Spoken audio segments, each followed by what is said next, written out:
Hey, Agnes. Long time no speak. Where are you right now? Casey! Yes, it's been a long time indeed. What can I do for you, my dear? I'm out running some errands at the moment. Why? Me and Gary just arrived at your house. Huh? My house? Yes, your house. We did tell you we were coming before. Oh, silly me, it must have slipped my mind. Well, what can I do for you, my dear? We came to check on Albert. We were worried when we heard you'd be taking full responsibility for him and looking after him at home. I see. Well, what do you want me for? Is there something I can do for you, dear? My husband's at home, is he not? Agnes? I don't want to be rude or anything, but I think what's going on here is horrible. Horrible? What the devil are you talking about? The situation with Albert. You're not caring for him at all, are you?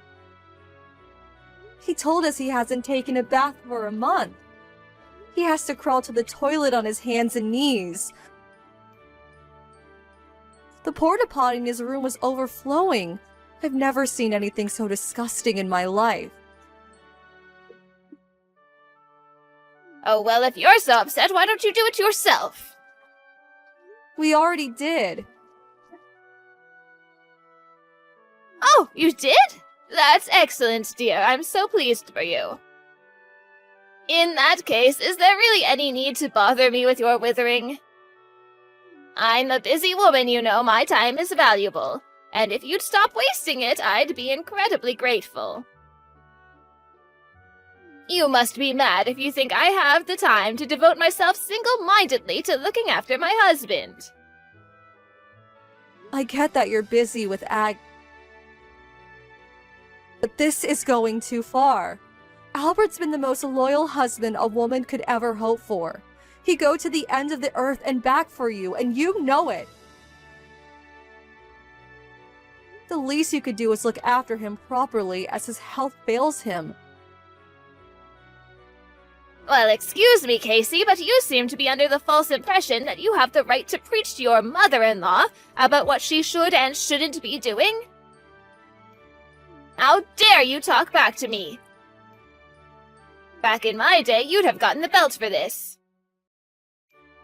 If you're so upset by the situation with my husband, then I suggest you stop complaining and look after him yourself.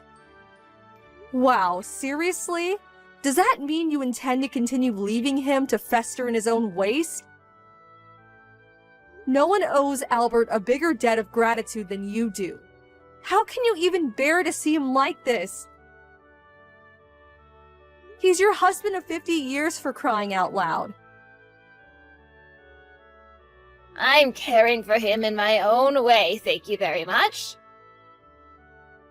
Everyone's standards are different, so stop your self-righteous pontificating and either do something about it or remove yourselves from my house. You're caring for him? Which part of this counts as care? You have some whacked-out definitions if you actually believe that. I'm doing the bare minimum, aren't I?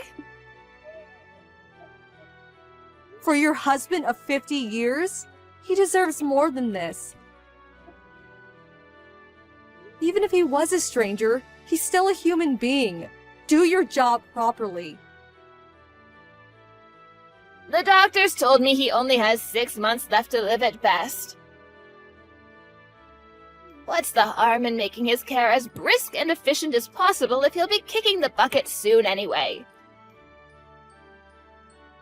Besides, he's the one who was so desperate to come home because he said he'd felt more at ease there. But that doesn't mean I ever agreed to look after him. He should be grateful that he's even getting the bare minimum out of me with nerve like that. Oh my god. He'll continue to get the bare minimum, and if he or any of you meddling busybodies don't like it, you can lump it. Something tells me you're not even doing the bare minimum. Like I told you, if you're that bothered, do it yourself. But we live a 5-hour return trip away from you.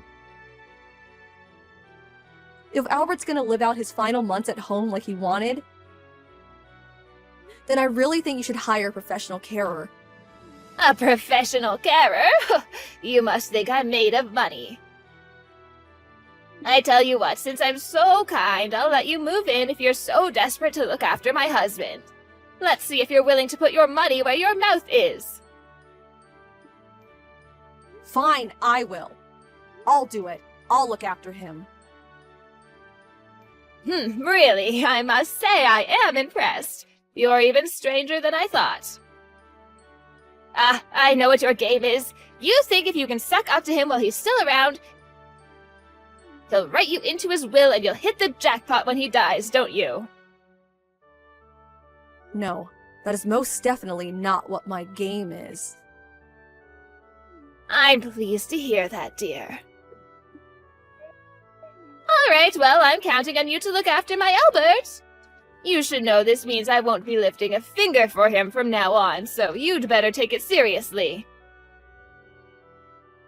Needless to say, you won't be getting a cent out of me either. Agnes, what time will you be getting home today? I'm at a concert with my friends, so I won't be back anytime soon. I won't be needing any supper tonight. I see. Look, I told you this yesterday, but you didn't reply. But Albert's health has taken a major turn for the worse over the last few days. I'm not sure he has long left. Oh, yes, I remember you telling me. Is he finally going to kick the bucket soon? Ugh, don't talk about your husband like that. He's the selfish oaf who decided he had to spend his final moments at home instead of surrounded by the professionals at the care facility. I'll be relieved to finally have him out of my hair, but I do wish he'd hurry up. A stubborn blockhead right until the end. What? The only reason he didn't end up living at the facility in the first place is because you were opposed to the idea. I was speechless when he told me. Apparently you said you didn't want him going into the home because you said you'd rather not waste your money. I did? Oh, maybe I did, I don't really remember. Oh well. Even if I did, what's the problem? He has you looking after him now. What use is there in dragging up the past after all this time? If you're so obsessed with him, surely you should be using this time spent wittering at me more productively by changing his diapers or something. Agnes, please. He doesn't have long left. Won't you at least be there for him at the end? How many times do I have to tell you I have no interest in looking after my husband? I feel like I'm talking to a brick wall. You really are a dimwit. You don't have to help with looking after him, but can't you at least bring yourself to be there for his final days? I shall do no such thing! My lovely house now reeks of decrepit, dying old man. I'll have to move at this rate. Oh, yes, that reminds me. I'll be going on holiday the day after tomorrow. You'd go on holiday at a time like this? Yes, why wouldn't I? I thought this would be the perfect time for a luxury cruise. I'll be gone for a week. What the hell, Agnes? Are you joking?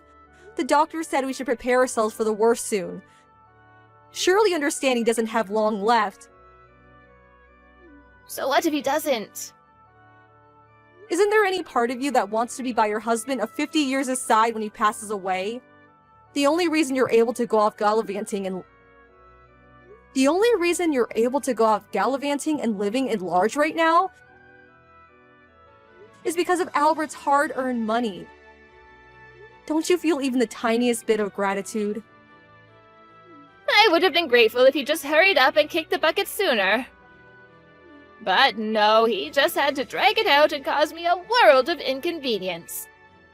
I would have never had to look after him if he'd accepted his fate and gotten out of my hair earlier. Wow. Listen, Agnes. Albert said there's something he wants to tell you while he's still conscious. Can you at least make some time for that? I most certainly cannot. Talking to him would mean having to brave that stinking bedroom of his. I can't think of anything I'd rather do less than enter that putrid misery pit. He says it's very important. I'm not interested in hearing anything he has to say. Besides, nothing he could possibly tell me could be as important as my cruise. Just tell him to forget about me. As far as I'm concerned, he is already gone. And believe me, I'm enjoying my new single life to the fullest. But your husband's still alive. He's bedridden and barely even capable of holding simple conversation. Can you really call that being alive? Ah, they just started letting everyone into the concert hall. Gotta go. Toodles! I'm not done speaking to you yet. What time will you be coming home tonight? Are you stupid as well as ugly? I told you I'll be home late. You're such a pain in my ass, you cocky little upstart. Do me a favor and die along with my husband. I'm turning my phone off so you can't harass me anymore, so you may as well not bother messaging me again today.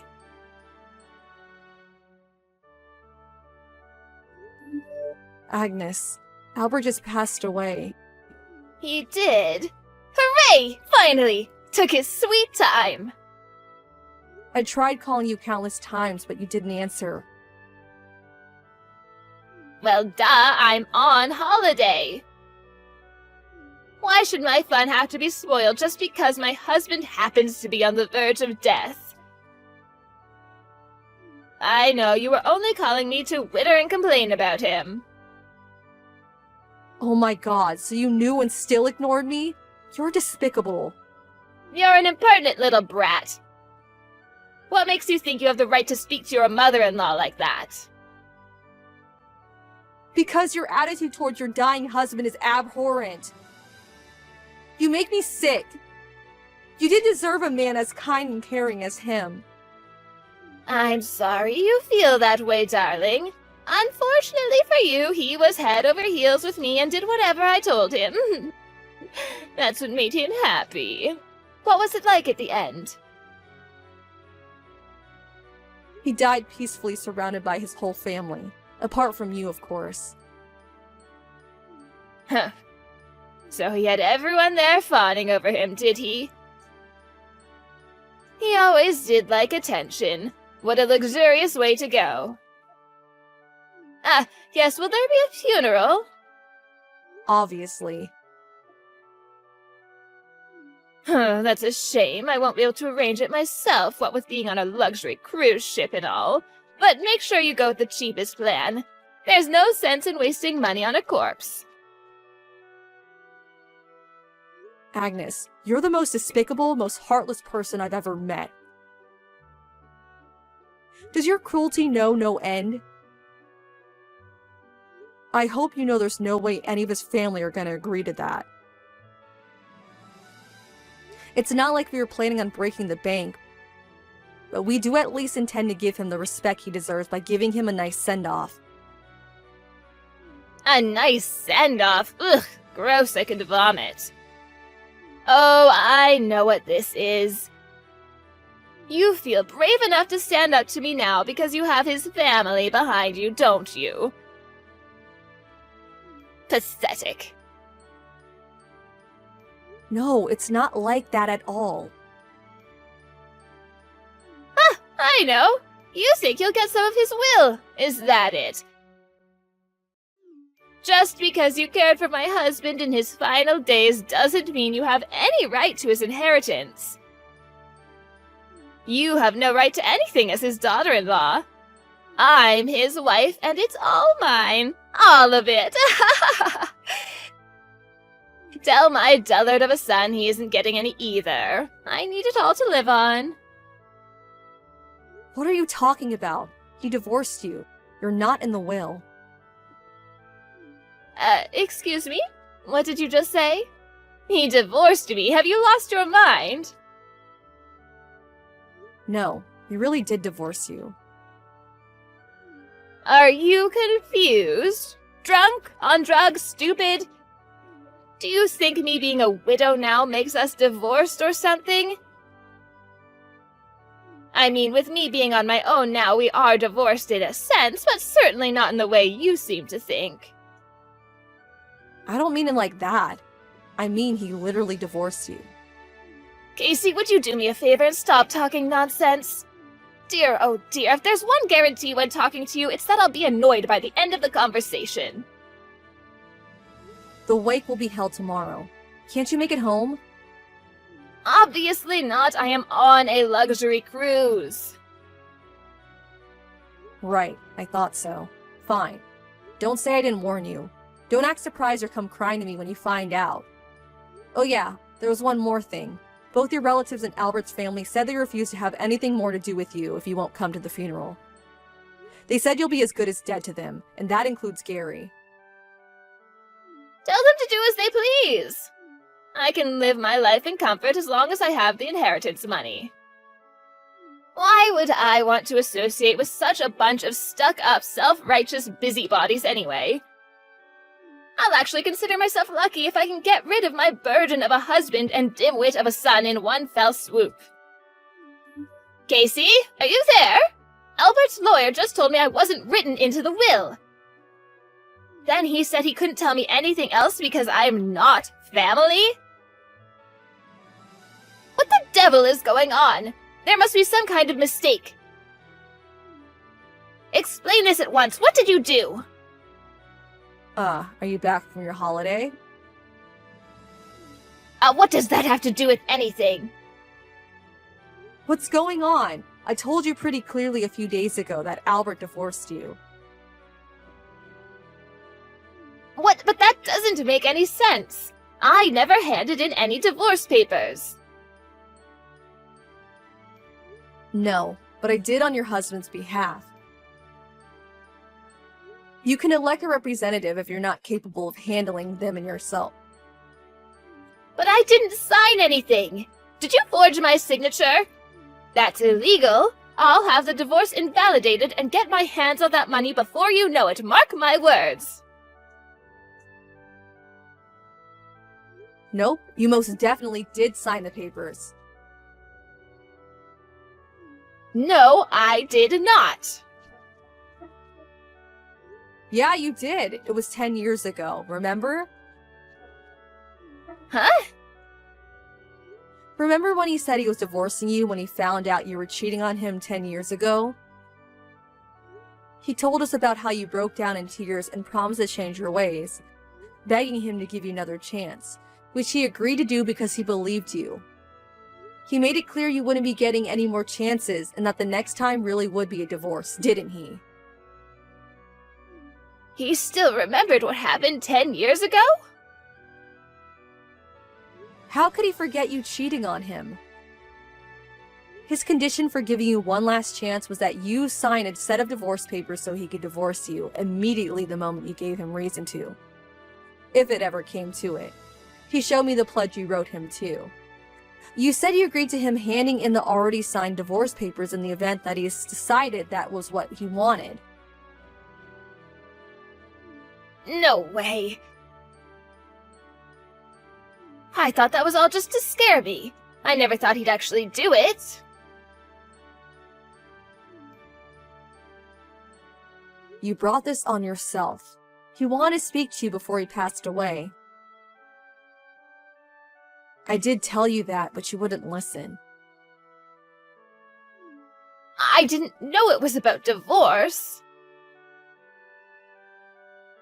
Not my problem. The bottom line here is that you're not in the will, and you're not getting any of the inheritance. All you're entitled to is half of the money from the house. Is that it?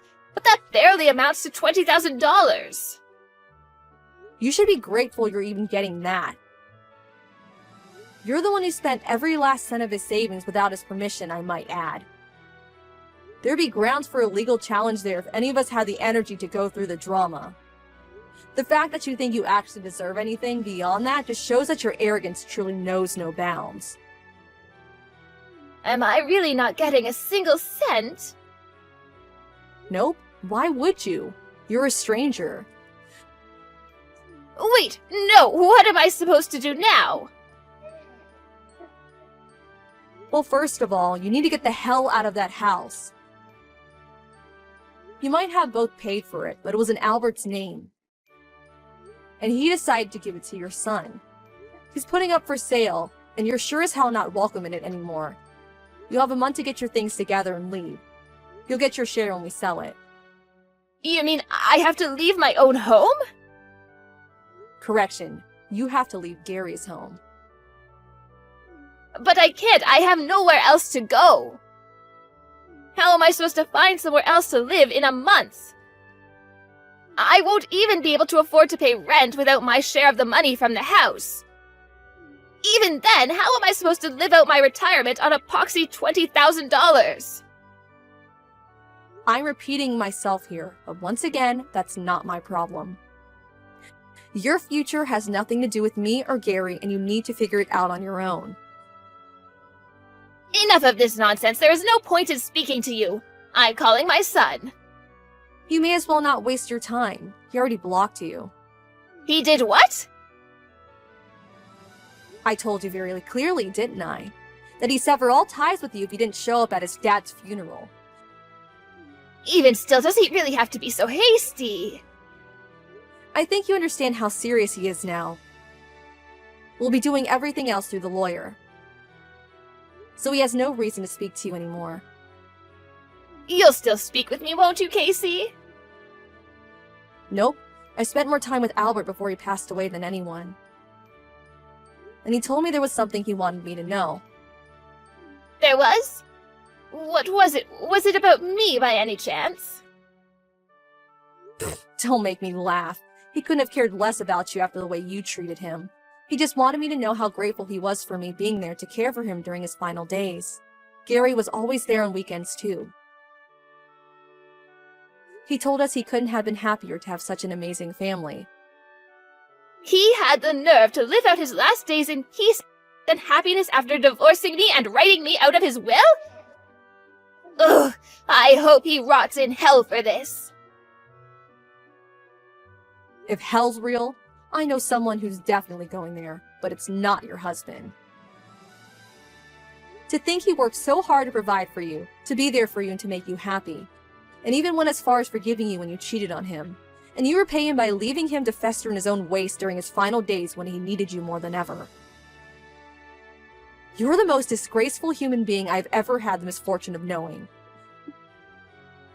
The only disgrace here is my husband. He left me to drown and gave the lifeboat to my son. My son who blocked me. I know, right? What a shame. It couldn't have happened to a bigger scumbag. Cutting you out of our lives was the easiest decision me and Gary ever made. I hope you live out the rest of your life in despairing loneliness and isolation. For dying alone and depressed in some cold, dark place where you can't bother the rest of humanity. Casey. There was over $200,000 in my husband's will, right? Do you think you might be able to help me out? Even if it's just a little. I'd really appreciate any support you can give me. You must be joking. Do you seriously think we'd give you a single cent? I'm begging you. I'm being 100% serious when I say I won't be able to get by as things stand.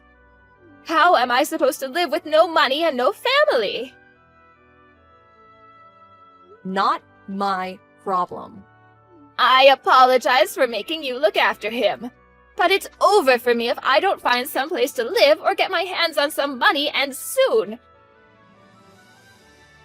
I mean it, I'll be lying dead in the street before long if you go through with this. I'm begging you, please. Please talk to my son and tell him how sorry I am. I really am, I mean it. Please convince him to give me some money. It doesn't have to be much, anything will do. You still don't get it, do you? You can die in the street for all we care.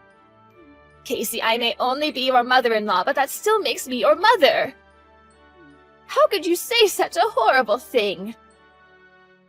No, you're not. Albert divorced you, remember? You're not my mother-in-law, and you're certainly not my mother. You're nothing. Gary feels exactly the same, so you needn't bother going crying to him either. We're only your family when it suits you. You exasperate me. Casey, I'm begging you. What do I have to say to change your mind, please? Help me. I can't make it on my own. Surely it's not because you're on your own that you're screwed, but because you're broke. A reality you brought entirely on yourself. We don't want anything more to do with you for as long as we live. Stay away. Do I make myself clear? I have nothing more to say to you. I can't tell you what a relief it is to finally get you out of our lives, you wretched old hag. After that, we hired some cleaners and a removal company to take care of the house and everything in it, and had our lawyer take care of scaring a desperate Agnes, who was refusing to vacate the premises until leaving. The deed to the house was now in Gary's name, so he technically had no obligation to give her anything, and decided to have it demolished instead of selling. She soon disappeared when she heard the bulldozers would be arriving soon. She's currently living in some shabby rundown apartment near the red light district, while rapidly eating into what remains of the small amount of money she had left.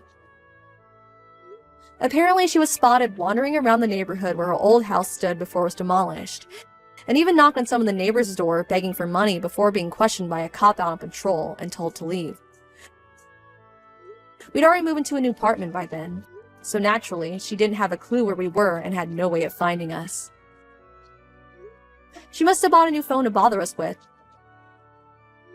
because me and Gary were bombarded with messages from a phone number we didn't recognize begging for help a few weeks later. Naturally, we blocked her immediately and carried on with our lives. Astonishingly, she managed to message us over 50 times in the space of 10 minutes. But as soon as we realized what was going on, we blocked the number and emptied our inboxes. Not our problem. Something tells me Agnes will never be as happy as her husband was during his final days. And as sad as it is that he's not here with us anymore, there's something very comforting about that. A lonely, miserable end is all that awaits her. As for me and Gary, we took all of his dad's prized possessions and family heirlooms with us before the house got demolished. And now I have a little table in the corner of the living room full of his pictures and ornaments, kind of like a shrine to honor his memory. Albert was kind, caring, thoughtful, and had the biggest heart of anyone I ever met. I loved him, and I was lucky to have him in my life. We could never see him as regularly as we would have liked, what with us living so far away. But we feel blessed to have been able to be there for him during his final days. My late father-in-law never said much to me about his wife, but he made clear that he was fully committed to divorcing her if it was the last thing he did. They'd been married for 50 years, and he knew her better than anyone. I shudder to think that she must have been like behind closed doors. I don't know whether heaven is real, but if it is, I like to think he's up there, looking down on me and Gary with a smile on his face. I hope he can forget his evil ex-wife and live up there in happiness. Who knows? Maybe we'll be reunited one day.